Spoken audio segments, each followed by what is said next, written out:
আপনাদের অনেক অনেক শুভেচ্ছা জানিয়ে শুরু করছি আমাদের নিয়মিত আয়োজন আঁধারে আলো। বাংলাদেশের বিভিন্ন জায়গায় বিচ্ছিন্ন অবস্থায় ছড়িয়ে ছিটিয়ে থাকা প্রতিবন্ধী মানুষের কাছে তাদের ভাগ্য উন্নয়নের বার্তা পৌঁছে দেওয়ার লক্ষ্যে বাংলাদেশ টেলিভিশনের মাধ্যমে আমাদের এই নিয়মিত আয়োজন।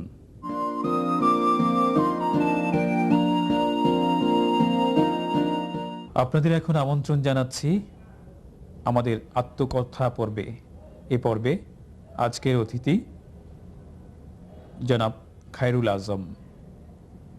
তিনি একজন দৃষ্টি প্রতিবন্ধী। কিভাবে তার প্রতিবন্ধকতাকে পাশ কাটিয়ে আজ সাফল্যের উচ্চ আসনে আসীন হয়েছেন, চলুন তার মুখ থেকেই তার সম্পর্কে জানা যাক। আমি শুরুতে ছিলাম দৃষ্টি সম্পন্ন। তো আমি যখন 91-এ মাধ্যমিক পাশ করি এবং 93-তে আইছি, তো এরপর থেকে আমার দৃষ্টি প্রতিবন্ধকতা, যেটা সমস্যাটা ছিল রেটিনা ডিটাচমেন্ট। এই রেটিনা ডিটাচমেন্টের কারণে আমি আমার দৃষ্টি হারাই। কিন্তু দৃষ্টি হারানোর পরও আমি তখন ভেঙে পড়ি নাই। আমার লাস্ট যখন অপারেশন হয় তখন সেটা ছিল 95-এর 9ই জানুয়ারি। সেই অপারেশনের পর থেকে আমি হাসপাতালের সিটে বসেই চিন্তা করেছিলাম যে এই মুহূর্তে থেকে এখন আমি কি করতে পারি। আমি পিছনে কি করেছি সেটা আমি ভুলে গিয়েছিলাম, কারণ আমার সামনে ছিল যে আগে ছিলাম আমি দৃষ্টি সম্পন্ন, এখন দৃষ্টিহীন। এই দৃষ্টিহীন অবস্থায় তখন আমি চিন্তা করি যে এখন আমার কি করা সম্ভব। তো তখন আমি বিভিন্ন জায়গায় খোঁজ খবর নেই যে দৃষ্টি প্রতিবন্ধীরা কিভাবে কি করতে পারে, পড়াশোনা কিভাবে করতে পারে, বিভিন্ন কাজ কিভাবে করতে পারে। এগুলো খোঁজ খবরের জন্য আমি প্রথম যাই জাতীয় অন্ধ সংস্থা, যেটা বকশীবাজারে অবস্থিত। সেখানে আমি খোঁজ খবর নিয়ে কিছু তথ্য নিয়ে আমি চলে যাই টঙ্গীতে অবস্থিত সমাজসেবা অধিদপ্তর। সেখানে আমি হ্যান্ডিক্রাফটসের উপর কিছু কাজ শিখি, যেটা বাঁশ বেত, তারপর মোবিলিটি, এই জিনিসগুলো সেখানে আমি আয়ত্ত করি। পাশাপাশি ওখানে কিছু আমি ছাত্র ভাই পেয়েছিলাম যাদের সাথে আমি কথা বলে অন্ধদের লেখার যে পদ্ধতি, যেটাকে আমরা বলি ব্রেল পদ্ধতি, সেই ব্রেল পদ্ধতিটা তাদের কাছ থেকে আয়ত্ত করি। তারপর আমি 2001-এ গ্রাজুয়েশন কমপ্লিট করি এই ব্রেল অবস্থায় পড়াশোনা করে। এটার পাশাপাশি আমি আরও বিভিন্ন ট্রেনিং নেই, যেরকম কম্পিউটারের উপর ট্রেনিং নিয়েছি, যেটা মিরপুর 1 নম্বর অবস্থিত vocational training centre for the blind, যেটা বাংলাদেশে প্রথম আমরা 10 জন দৃষ্টি প্রতিবন্ধী ওখান থেকে জজ একটা টকিং সফটওয়্যার, যেটার মাধ্যমে আমরা সেখান থেকে ট্রেনিং নিয়ে বের হই এবং সেটার উপর আমি আরও কাজ করি, যেটা আমি এরপর ওখান থেকে বের হয়ে এবং আমার গ্রাজুয়েশন কমপ্লিট করে আমি delta life insurance company limited ওখানে চাকরি পাই।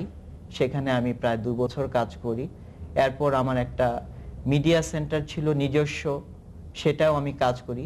এই ফাঁকে আমি কম্পিউটার এর উপর আরও অধিক দখল নেই, যেগুলো হচ্ছে Microsoft Word, Microsoft Excel, Microsoft PowerPoint এবং internet mail send receive browsing, সমস্ত কিছু আমি কম্পিউটারে আয়ত্ত করি। আয়ত্ত করার পর যখন নিজেকে আমি একটু পরিপূর্ণ মনে করলাম, নিজের প্রতি একটু সাহস আসলো যে না, আমি কম্পিউটারের উপর দখল আছে, এখন যে কোনো কাজ করতে পারবো কম্পিউটার বিষয়ক, তখন আমি যখন ডেল্টা লাইফে চাকরিরত সেই অবস্থায় আমি একটা সার্কুলার পাই যে টেলিটক বাংলাদেশ লিমিটেড, যেখানে লোক নেওয়া হচ্ছে, সেটা 2005-এর সেপ্টেম্বর মাসে। তো সেখানে আমি যোগাযোগ করি। তো সেখানকার অথরিটি যারা ছিলেন তারা ফার্স্ট আমাকে দেখে জিজ্ঞাসা করলেন, আপনি তো প্রতিবন্ধী, আপনি কিভাবে কাজ করবেন? তা আমি আমার নিজেকে প্রকাশ করার জন্য আমার কর্তৃপক্ষকে বললাম যে স্যার, আমাকে কাজ করার সুযোগ দেন, আমি আগে আপনাদেরকে কাজ দেখাই, যদি আপনারা মনে করেন যে আমার কাজ করা সম্ভব তাহলেই না হয় আপনারা কাজ দিবেন। তো সেখানে আমি 2 মাস তাদেরকে কাজ দেখাই, সেটা হচ্ছে আপনার PABX এর উপর, এবং কম্পিউটারও সেখানে ছিল, যেটা ইন্টারনেট, আমাকে সব সময় ইন্টারনেটে কাজ করতে হবে, ইন্টারনেট থেকে তথ্য নিতে হবে এবং তথ্য দিতে হবে, এ ধরনের কাজগুলো ছিল।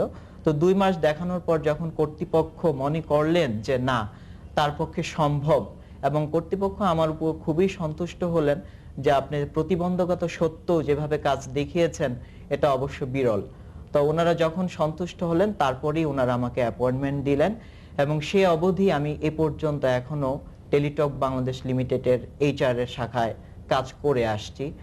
দৃষ্টি প্রতিবন্ধী ব্যক্তির প্রতিবন্ধকতা আসলে কিছুই না, যদি সেখানে থাকে কাজের অভিজ্ঞতা, যদি থাকে আইসিটির মতো প্রোগ্রামের উপর দখল রাখা জানা, তাহলে এই প্রতিবন্ধকতা আসলে আমাদের জন্য সেরকম কোনো প্রতিবন্ধকতা নয়।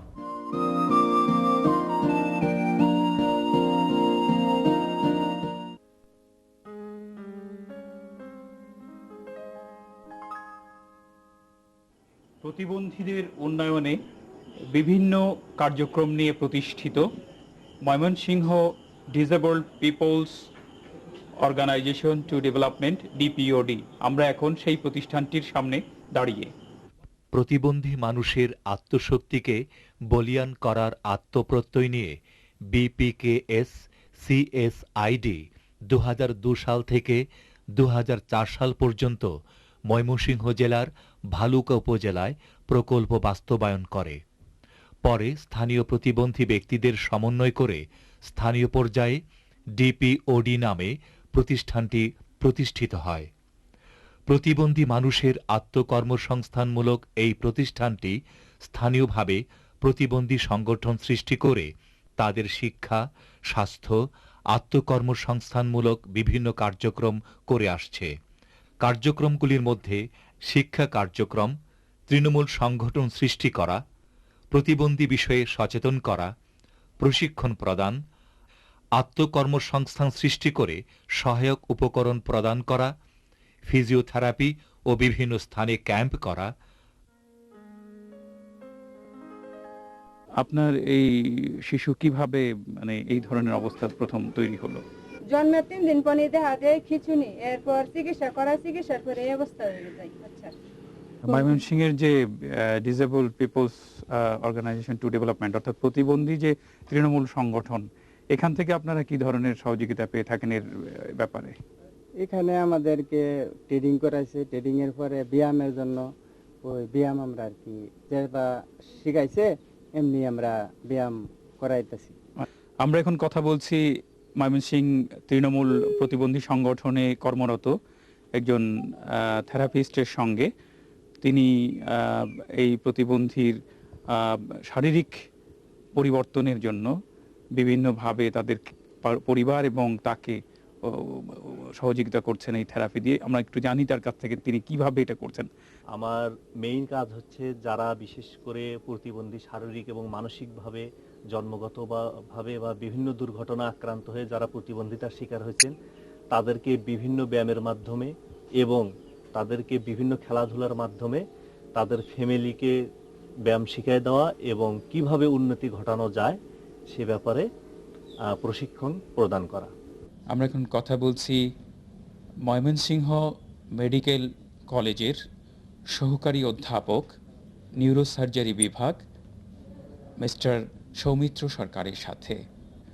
বাংলাদেশে যে প্রতিবন্ধিতা আসে আমাদের মধ্যে, এই প্রতিবন্ধিতা আসলে কি কারণে এবং কিভাবে এটা মানুষের মধ্যে তৈরি হয়? আমাদের মানসিক প্রতিবন্ধীর জন্য কতগুলা ডিজিজে সাধারণত হয়। দেখা যাচ্ছে যে আমাদের দেশে প্রচুর পরিমাণ স্নায়ু রোগী আছে এবং আমাদের বাংলাদেশের বিভিন্ন প্রত্যন্ত অঞ্চলে গ্রামেগঞ্জে বিভিন্ন প্রকার স্নায়ু রোগী আছে। তার মধ্যে অন্যতম হচ্ছে সেরেব্রাল পলসি এবং গর্ভধারণের জটিলতা এবং প্রসবের জটিলতার জন্য এই রোগের উৎপত্তি হয়। কারণ হচ্ছে এই ক্ষেত্রে শিশুর মস্তিষ্কে অক্সিজেনের অভাব ঘটে এবং সেই অক্সিজেনের অভাব ঘটে মস্তিষ্কে একটি পরিবর্তন ঘটে। এতে শিশু দেখা যাচ্ছে যে মস্তিষ্কের কাজকর্ম ঠিকমতো হয় না এবং মানসিক প্রতিবন্ধী হয় এবং মানসিক প্রতিবন্ধীর সাথে সাথে তার শারীরিক কিছু প্রতিক্রিয়া দেখা দেয়, তাতে তার শারীরিক প্রতিবন্ধিতাও আসে।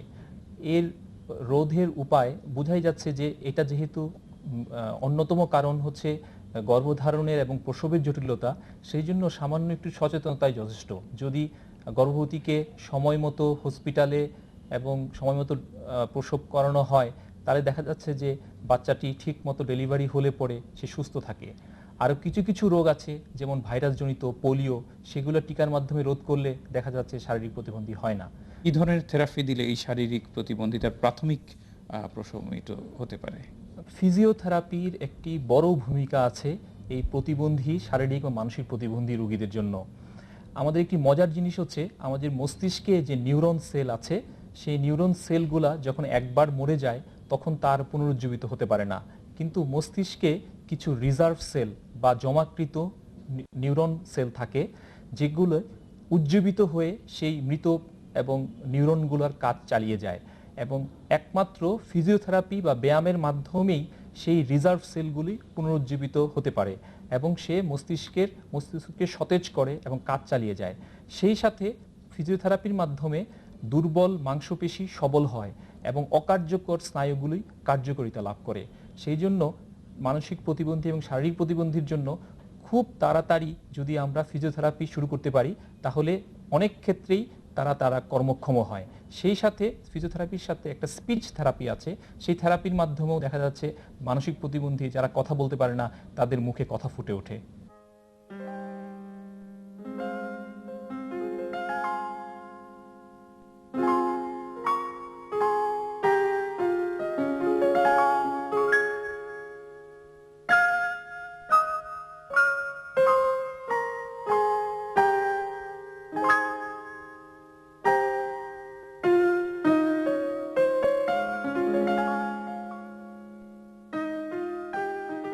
সবাই হাতে লেখে, কিন্তু তুমি পায়ে লিখে নিজেকে সাফল্যের দিকে এগিয়ে নিয়ে যাচ্ছ। আসলে এই অর্জন কিভাবে সম্ভব হলো? আমি আমাকে ময়মনসিংহ ডিপিওডি থেকে আমি অনেক সহযোগিতা পেয়ে আমি অনেক অনেক কিছু আমি পেয়েছি। আমি ময়মনসিংহ ডিপিওডি থেকে বই, খাতা, কলম, পোশাক পরিচ্ছদ, যা কিছু লাগে সবই আমি এই ডিপিওডি থেকে পেয়েছি। এমনকি অষ্টম শ্রেণীতে যখন আমি পড়ি তখন আমার জন্য স্কুলে একটা টেবিল দেওয়া হয়, সেই টেবিলে বসে লেখাপড়া করি। সেখান থেকে আমি আরও অনেক উজ্জ্বল হয়ে উঠি লেখাপড়া করতে। আমি সেখান থেকে আরও অনেকভাবে সুন্দরভাবে পরীক্ষা দিতে পারি। আগে ওই টেবিল দেওয়ার আগে আমি অত ভালো করে লিখতে পারতাম না, কিন্তু টেবিল পাওয়ায় আমি তখন লেখাপড়াতে আরও অনেক চালু হয়েছি, ভালো করে লিখতে পারি, পরীক্ষায় এমনকি ফুল আনসারও করতে পারি। তুমি কোনো বৃত্তি পেয়েছো? হ্যাঁ, বৃত্তি পেয়েছি। কোন ক্লাসে? ক্লাস 5 পেয়েছি, 8 পেয়েছি। তোমার ভবিষ্যৎ স্বপ্ন কি? ডাক্তার। আমরা এখন কথা বলছি ময়মনসিংহ জেলার disabled peoples organisation to development DPOD এর পরিচালক সাহেবের সাথে। তিনি এই অঞ্চলের প্রতিবন্ধীদের উন্নয়নে কি করছেন আমরা এখন তার চিন্তাধারা সম্পর্কে তার মুখ থেকে জানব। আপনি আমাদেরকে বলুন, আপনার কর্ম এলাকার মধ্যে যে সকল প্রতিবন্ধীরা রয়েছে তাদের আপনারা কি ধরনের সহযোগিতা দিয়েছেন? বাংলাদেশ প্রতিবন্ধী কল্যাণ সমিতি 1999 সালে পিএসআইডি প্রকল্প কুড়িগ্রাম ফুলবাড়ি থানায় চালু করেন। সেই প্রকল্পে 3 বছর কাজ করি। সেখান থেকে বিপিকেস মাঝখানে আমাকে বদলি করে মানিকগঞ্জে, সেখানে আমি 1 বছর কাজ করি। সেখানে আমি একজন আমার সহকর্মী ডালিয়া ইসলাম জুই, শারীরিক প্রতিবন্ধী, ওনাকে আমি পছন্দ করে বিয়ে করি। তারপরে বিপিকেস আবারও আমাকে কুড়িগ্রাম বদলি করে, সেখানে 3 বছর প্রকল্প শেষ হয়ে যাওয়ার পরে, পিএসআইডি প্রকল্প শেষ হয়ে যাওয়ার পরে আমাকে ভালুকায় পিএসআইডি প্রকল্পে 2002 সালে বদলি করেন এবং আমার সাথে আমার স্ত্রীও ছিলেন একই সাথে। 2002 থেকে 2004 সাল পর্যন্ত বিপিকেস পিএসআইডি প্রকল্প শেষ হয়ে যাওয়ার পরে বর্তমানে আমি পরিচালকের দায়িত্ব পাই। পরিচালকের দায়িত্ব পাওয়ার পর আমি 3টে ইউনিয়নে 27টা তৃণমূল সংগঠন নিয়ে কার্যক্রম বাস্তবায়ন করতেছি এবং আরও 3টে ইউনিয়নে 5টা তৃণমূল সংগঠন তৈরি করার পর প্রতিবন্ধী ব্যক্তিদেরকে থেরাপি, শিক্ষা, চিকিৎসা, তার সহায়ক উপকরণ, তৃণমূল সংগঠন উন্নয়ন, ক্ষুদ্র ঋণের মাধ্যমে প্রতিবন্ধী ব্যক্তিদের উন্নয়ন সাধন করে যাচ্ছি এবং সরকারি বেসরকারি বিভিন্ন অধিকার বিষয়ে সচেতন করতেছি এবং কিছুটা আদায় হচ্ছে। আমার কাজ হচ্ছে প্রতিবন্ধী ব্যক্তিদেরকে নিয়ে সচেতন করা, তাদের পরিবারকে সচেতন করা। 2004 থেকে এ পর্যন্ত প্রায় 60-65 মতো আইজিএর কার্যক্রমের মাধ্যমে দোকান এবং ক্ষুদ্র ব্যবসা, তারপর নার্সারি, ফিশারি, পোনা চাষ এবং পোলট্রি, এই ধরনের প্রতিবন্ধীদেরকে সম্পৃক্ত করছি এবং তারা অনেকে সেলাই কাজ করতেছে, ওয়ার্কশপের কাজ করতেছেন প্রতিবন্ধী ব্যক্তিরা, এবং সরকারিভাবে যে ভাতাগুলি আছে, ঋণ কার্যক্রম, এই ধরনের কার্যক্রমগুলি।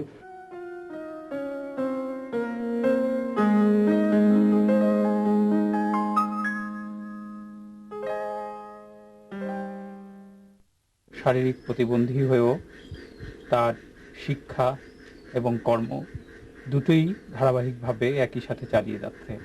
আমরা এখন তার কাছ থেকে তার শিক্ষা এবং এই কর্ম সম্পর্কে বিস্তারিত জানব। আমি মূলত প্রথম পর্যায়ে পড়ালেখা করেছি, তারপর মাঝখানে আর্থিক অসচ্ছলতার কারণে আমার লেখাপড়া বন্ধ হয়ে যায়। তারপরে ময়মনসিংহ ডিপিওডি আমাকে লেখাপড়ার জন্য উদ্যোগী করলো, টাকা দিল, তারপরে আমাকে স্কুলে ভর্তি করে দিল। তারপরে আমি পাশাপাশি একটি মেশিন দেয় আমাকে অফিস থেকে, ময়মনসিংহ ডিপিওডি অফিস থেকে আমাকে একটি সেলাই মেশিন দেয়। তারপরে আমি লেখাপড়াও চালিয়ে যেতেছি। মাঝখানে আমার লেখাপড়ার জন্য যে খরচ, আমার নিজের যাবতীয় খরচ আমি এ থেকে বার করতেছি। আমি নিজের কাপড় রাখি না, মানে এলাকা থেকে যা অর্ডার আসে তাই আমি কাজ করি। মাসে আমি 2-3 হাজার টাকা অর্জন করতে পারি। এ দিয়ে আমার খরচ, আমার লেখাপড়ার প্রাইভেট সম্পূর্ণ আমি চালিয়ে যাচ্ছি। প্রতিবন্ধীদের হচ্ছে নিজের উদ্যোগ থাকতে হবে, নিজের উদ্যোগে প্রতিবন্ধীদের এগিয়ে যেতে হবে। কারণ অন্য একজন এসে কেউ কিছু একটা করে দেবে সেটার উপর নির্ভর করলে হবে না, তার নিজের মনের বল থাকতে হবে, তাহলেই সে সামনের দিকে এগিয়ে যেতে পারবে। আমরা প্রতিবন্ধী মেয়েরা যাতে আর বেকার না থাকি, এটাই আমার প্রত্যাশা থাকবে।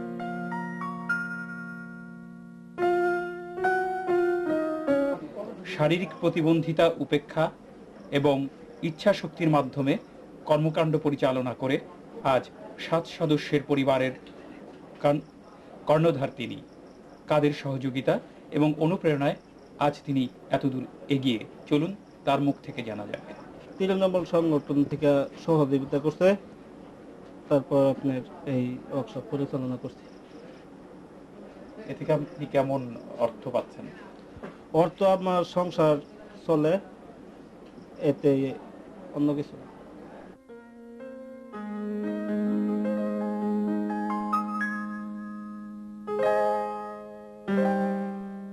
আমাদের পরিবারে মাতা পিতা হচ্ছেন সর্বজন শ্রদ্ধেয়, আর এই মাকে নিয়ে আজকে নিজ কণ্ঠে মাতৃহীন শিশুটি তার অভিমত ব্যক্ত করছেন গানে গানে।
আমরা এখন কথা বলছি গণপ্রজাতন্ত্রী বাংলাদেশ সরকারের প্রাথমিক ও গণশিক্ষা মন্ত্রণালয়ের দায়িত্বপ্রাপ্ত মাননীয় প্রতিমন্ত্রী মহোদয়ের সাথে।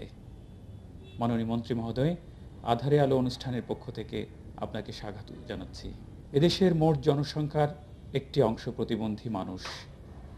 তাদের শিক্ষার মান উন্নত এবং চাহিদার তুলনায় খুবই সীমিত আকারে শিক্ষা ব্যবস্থা রয়েছে।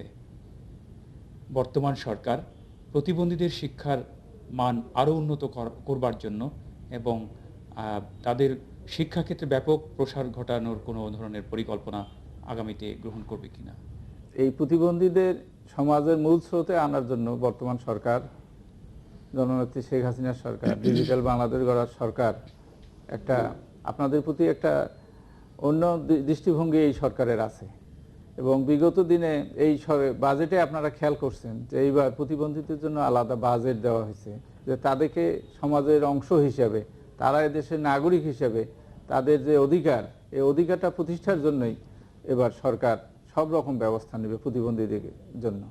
আমি প্রাথমিক গণশিক্ষার কথাই বলি যে প্রাথমিক গণশিক্ষা মন্ত্রণালয়ের অধীনে আমরা এইবার চেষ্টা করতেছি সব ছেলে মেয়েকে 2010 সালেই স্কুলে আনবো। এটা হলো আমাদের ইলেকশন ম্যানিফেস্টো বা আমাদের নির্বাচনী ইস্তেহার।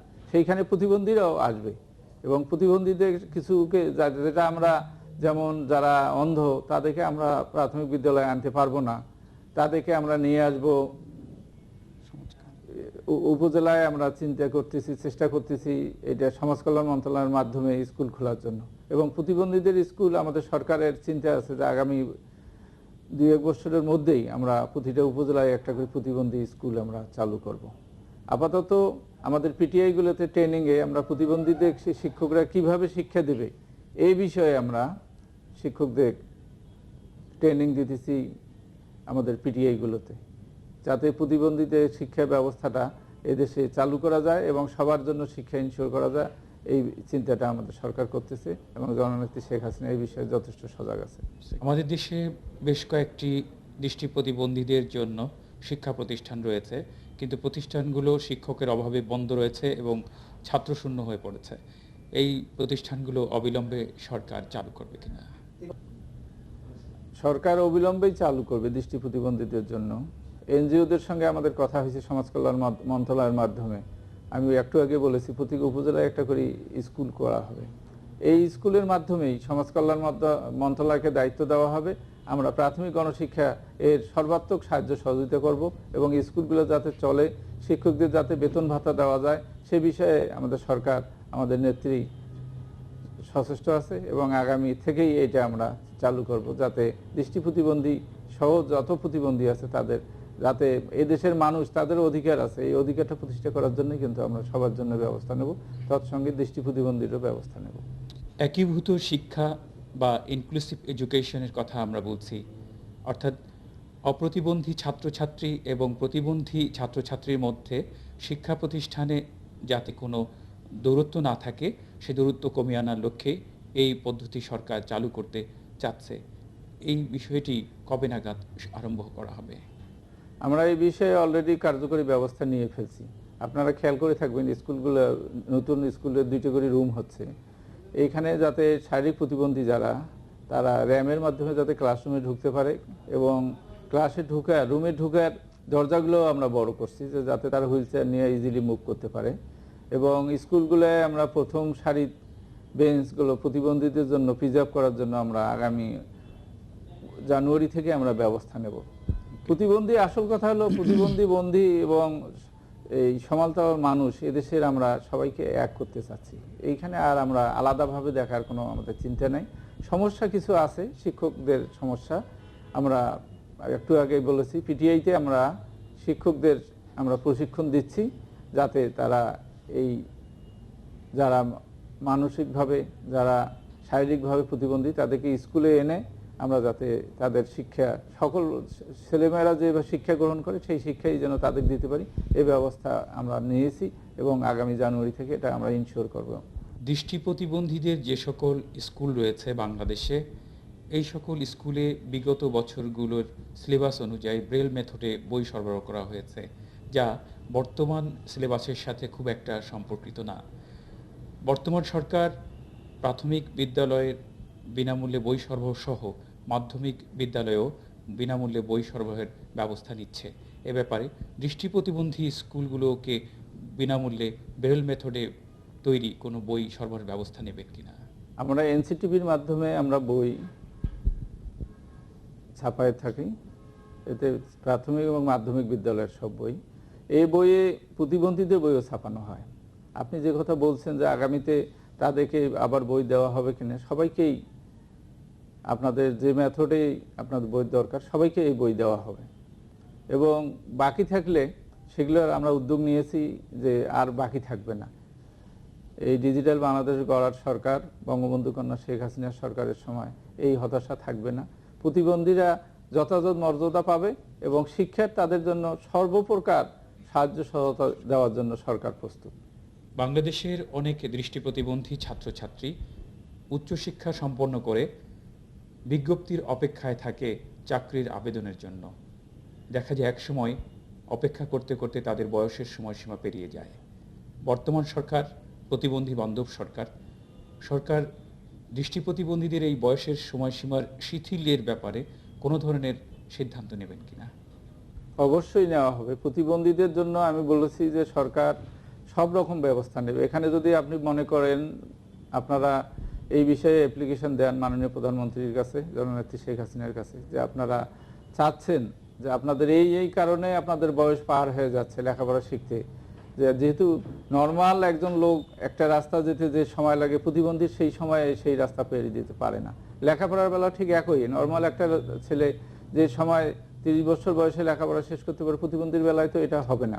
কাজে এই বিষয়ে এই সরকার যথেষ্ট সচেতন আছে। আমি আপনাদেরকে অনুরোধ করব, আপনাদের যে সংস্থাগুলো আছে মাননীয় প্রধানমন্ত্রীর কাছে আপনারা অ্যাপ্লিকেশন দেন, আমরা এই বিষয়টা সলভ করে দেবো ইনশাল্লাহ, এইটুকু আপনাকে কথা দিতে পারি। প্রতিবন্ধী মানুষেরা শত বাধা উপেক্ষা করে তারা কাঙ্ক্ষিত লক্ষ্যে এগিয়ে চলেছে। হয়তো আপনার সহযোগিতা পেলে তারা আরও সাফল্যের দিকে এগিয়ে যেতে পারবে প্রত্যয় ব্যক্ত করেই আজকের মতো আপনাদের মাঝ থেকে বিদায় চাইছি। আল্লাহ হাফেজ।